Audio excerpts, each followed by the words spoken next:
The crate moved before I touched it. I had my hand on the manifest scanner, half my mind already on the next pallet, when the grain crate at the end of row 9 shifted half an inch on its own.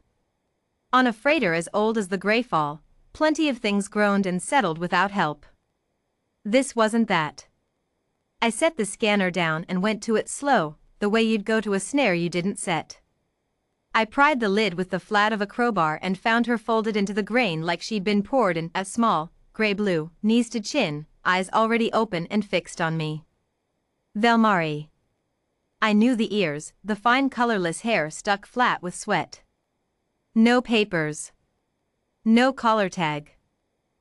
Just a child told, by someone, to stay still and make no sound, and doing exactly that, with a stranger's crowbar an inch from her face. "Hey," I said, and lowered the bar. "Hey." "Just me."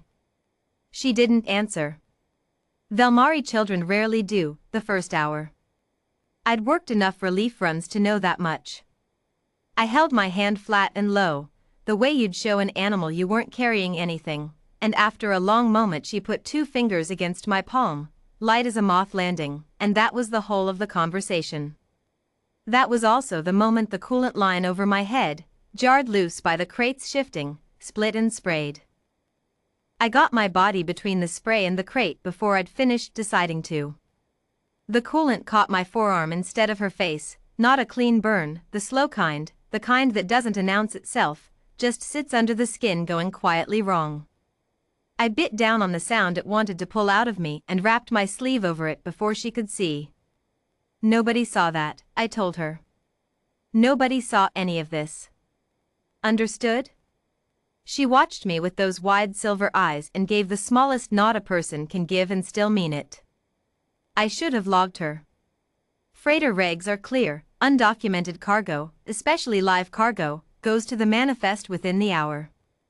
I didn't log her.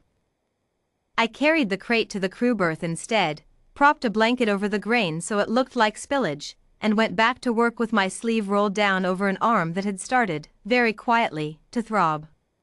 We hit the checkpoint at Varen's Drift 11 hours later. 2 Harrow concern cutters, running lean and fast, the kind of ships that exist to make small ships feel smaller. Their boarding officer came up the ramp before our captain had finished requesting clearance, a tall man named Oren, voice like a man reading a bill he intended to collect in full. "We're tracking a grain shipment out of Tessel's Hollow," he said, not to the captain, to all of us at once. "Filed short by 1 unit of weight. We'll want to see your hold." A unit of weight.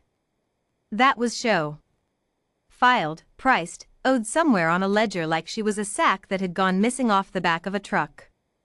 The captain looked at me. I was cargo lead. It was mine to answer. "Hold's clean," I said. "We took on grain at the Hollow same as everyone running that lane. You're welcome to check the manifest." "I'd rather check the hold." He went down anyway, the way men like that always do, and I went with him, because not going would have looked like exactly what it was. I'd moved show an hour before the cutters hailed us, into the dead air behind the reserve oxygen tanks, where the grating lifted and dropped back quiet, if your hands didn't shake. Mine shook. I did it anyway. Oren walked the rows with a scanner that read mass, not heat, not breath, an old model, the kind the concern bought cheap and never replaced because cheap labor doesn't need good equipment. He stopped twice. Once at a stack that was simply heavy grain. Once almost exactly above the grating, close enough that I felt the burn on my arm flare like it knew, like it wanted to give her away on my behalf. I leaned my hand against the bulkhead there, casual, like a woman bored of an inspection, and let my sleeve ride up just enough that the discoloration showed at the wrist. Old burn, I'd have said if asked, a galley accident, nothing worth a second look. He didn't look twice. Men hunting children rarely look at the adult standing in plain sight, we're furniture to them until we're not.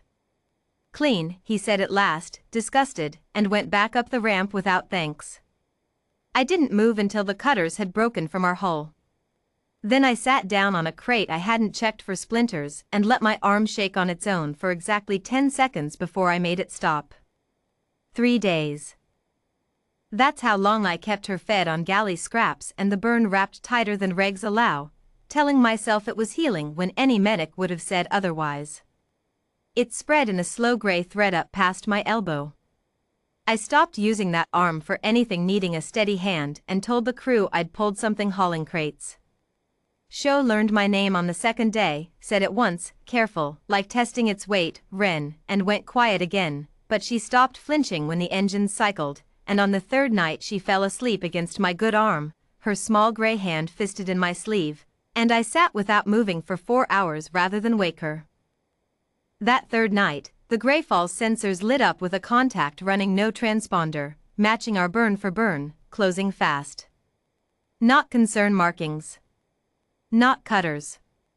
A single ship, old and patched the way ships get patched when their owners have nowhere else to be patched, running a heading that intercepted ours like it had known where we'd be before we did. They've got a lock on us, our pilot called back. Whoever they are, they've had a lock since before we cleared the drift.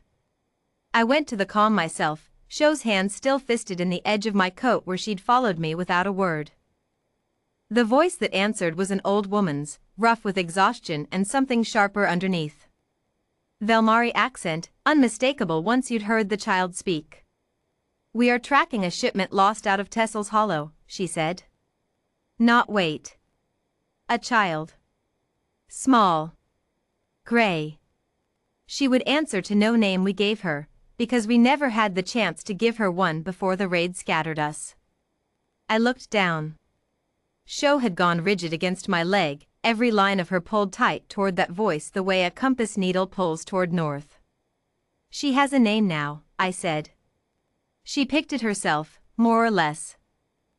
"I'd like to know who's asking before I hand a child to a voice on a comm." "Her grandmother," the woman said, and her voice broke on the second word in a way no actor manages on purpose. "Sarah. I am Sarah.